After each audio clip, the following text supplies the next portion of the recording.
Assalamualaikum warahmatullahi wabarakatuh. Kepada seluruh mahasiswa yang saya banggakan, selamat datang pada mata kuliah Agribisnis dengan topik pembahasan hari ini adalah sistem agribisnis. Mbak dan Mas, apa yang dimaksud dengan agribisnis?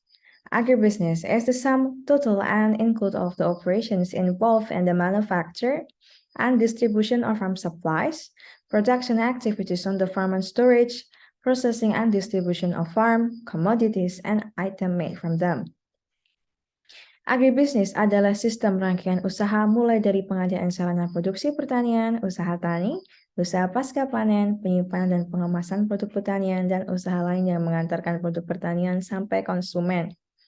Agribisnis terdiri dari dua bahasa, yaitu agri yang berasal dari agriculture, yang artinya adalah pertanian, dan bisnis yang artinya adalah aktivitas niaga yang berorientasi pada laba. Nah, dalam sistem agribisnis itu terdapat sejumlah rangkaian usaha. Di antaranya adalah pengadaan input usaha tani, usaha pasca panen, usaha sortasi, penyimpanan, dan pengemasan produk pertanian, usaha pengolahan produk pertanian, usaha distribusi produk pertanian, dan kegiatan penunjang, seperti lembaga pelayanan pembiayaan, pelayanan informasi, dan juga lembaga pemerintah. Kenapa ya sistem agribisnis ini cocok dan mampu berkembang di Indonesia? Karena Indonesia adalah negara yang dilalui oleh garis khatulistiwa, sehingga punya iklim yang tropis dan cocok untuk sektor pertanian. Maka dari itu Indonesia dikenal dengan negara yang agribisnis, di mana sebagian besar penduduknya bekerja pada sektor pertanian. Akan tetapi di masa ini, jumlah penduduk Indonesia terus mengalami peningkatan. Di tahun 2020 saja, jumlah penduduk itu sudah lebih dari 270 juta jiwa. Dan diperkirakan di tahun 2045 bisa nyentuh angka 500 juta. Mbak dan Mas bisa bayangkan kan betapa banyaknya jumlah penduduk Indonesia dan akan betapa itu menjadi membawa masalah apabila tidak dapat ditangani dengan serius. Maka dari itu, di sini pemerintah tidak hanya berpangku tangan, tetapi juga melakukan upaya untuk memaksimalkan potensi lahan yang ada di Indonesia. Nah, berikut kita saksikan sama-sama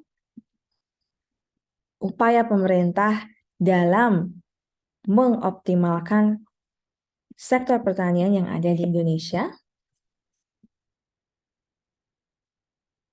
melalui link YouTube berikut ini.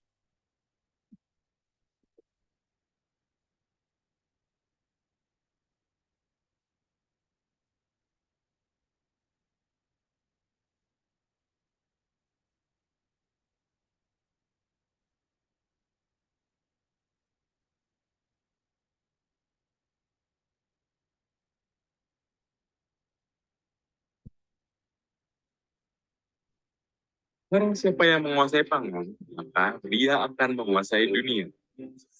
Pada tahun 2045, diperkirakan jumlah masyarakat Indonesia menyentuh angka 500 juta sampai dengan 1 miliar orang. Hal ini mengakibatkan peralihan lahan dari sawah menjadi kawasan industri dan kota, serta cadangan pangan masyarakat Indonesia menjadi berkurang.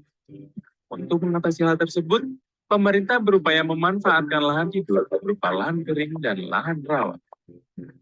Lahan kering merupakan lahan pertanian yang mempunyai ciri-ciri umum, yaitu memiliki kandungan air yang rendah, lahan cenderung gersang, dan tidak memiliki sumber air yang pasti. Luas lahan kering di Indonesia mencapai 144.470.000 hektar, atau mencapai 75,6% dari luas daratan Indonesia. Jagung merupakan salah satu produk yang banyak dihasilkan pada lahan kering. Lahan rawa merupakan lahan pertanian yang mempunyai ciri-ciri umum, memiliki kandungan air yang tinggi, selalu tergenang air, dan memiliki sumber air yang tetap. Lahan rawa terbagi menjadi lahan rawa pasang surut dan lahan rawa lebak. Luas lahan rawa di Indonesia sekitar 33.400.000 hektar. Yang terbagi atas 20.100.000 hektar luas lahan rawa pasang surut dan 13.300.000 hektar lahan rawa lebak. Ada jenis padi yang dapat hidup di lahan rawa. Contohnya, padi Impara 2. Padi varietas Impara ini mampu menghasilkan 4,82 ton per hektar untuk lahan rawa pasang surut dan 5,49 ton per hektar untuk lahan rawa lembab. Nah, jadi itu sekilas kita saksikan sama-sama di mana upaya pemerintah dalam mengoptimalkan sektor pertanian melalui optimalisasi penggunaan lahan. Jadi sama-sama kita ketahui ya, untuk lahan yang digunakan ada lahan rawa dan juga lahan kering, di mana dua lahan itu yang sebelumnya belum begitu optimal. Di sini pemerintah upaya optimalkan lahan tersebut. Baik, kita lanjutkan. Kita masuk ke sistem agribisnis, di mana agribisnis itu punya lingkup yang jauh lebih luas dari sekedar pengertian bertani, bercocok tanam, atau pertanian primer.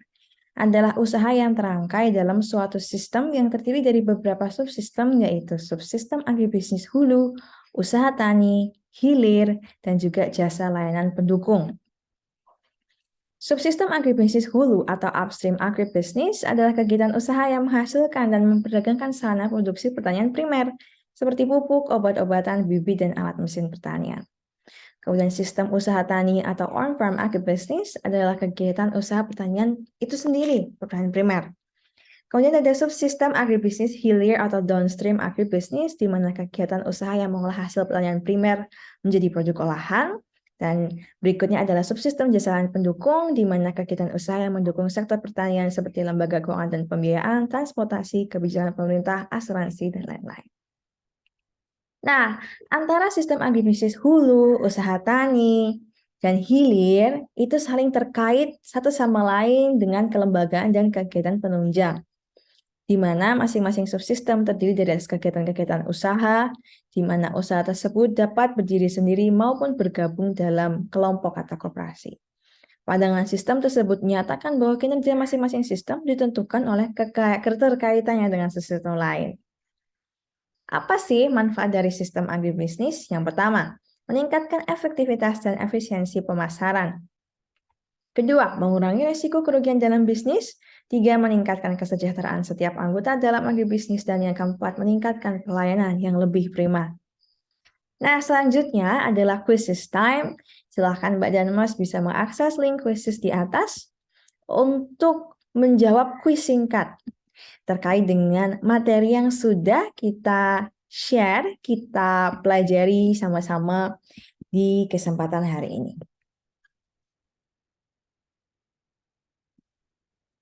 Silahkan bisa diakses untuk quizesnya.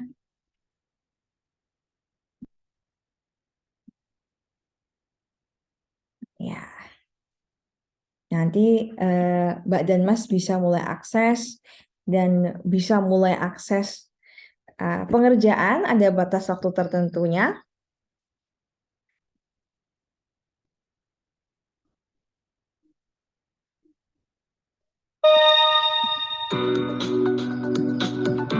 Oke, silahkan Mbak dan Mas bisa mengakses dan mengerjakan kuis-kuis di atas. Nah, jika sudah, kita move ke paparan berikutnya, yaitu di bagian kesimpulan. Nah, jadi tadi setelah kuis yang sudah Mbak dan Mas coba akses dan kerjakan, di situ mengulas terkait dengan subsistem. Nah, di sini kesimpulan yang kita pelajari dari materi sistem agribisnis pada kesempatan ini yaitu di mana agribisnis itu jadi suatu konsep yang menempatkan kegiatan pertanian sebagai suatu kegiatan yang utuh dan komprehensif, sekaligus sebagai konsep untuk dapat menelaah dan menjawab berbagai masalah, tantangan, dan kendala yang dihadapi, sekaligus untuk menilai keberhasilan pembangunan pertanian serta pengaruhnya terhadap pembangunan nasional. Di sini tanggung jawab dalam pengembangan sektor pertanian, agribisnis khususnya, bukan hanya tanggung jawab dari pemangku kebijakan, pemerintah, atau sektor-sektor terkait saja, tetapi juga tanggung jawab kita sebagai seluruh masyarakat Indonesia dan juga Mbak dan Mas semua sebagai mahasiswa yang sudah mendapatkan pelajaran agribisnis. Diharapkan dengan materi ini, Mbak dan Mas, mahasiswa bisa lebih aware dan memahami situasi dan kondisi yang ada yang dihadapi oleh bangsa Indonesia saat ini. Demikian, terima kasih atas perhatian Mbak dan Mas dalam sesi perkuliahan hari ini. Saya akhiri, mohon maaf segala tutur kata kesalahan. Akhir kata, wassalamualaikum warahmatullahi wabarakatuh. Sampai ketemu di pertemuan berikutnya. Terima kasih.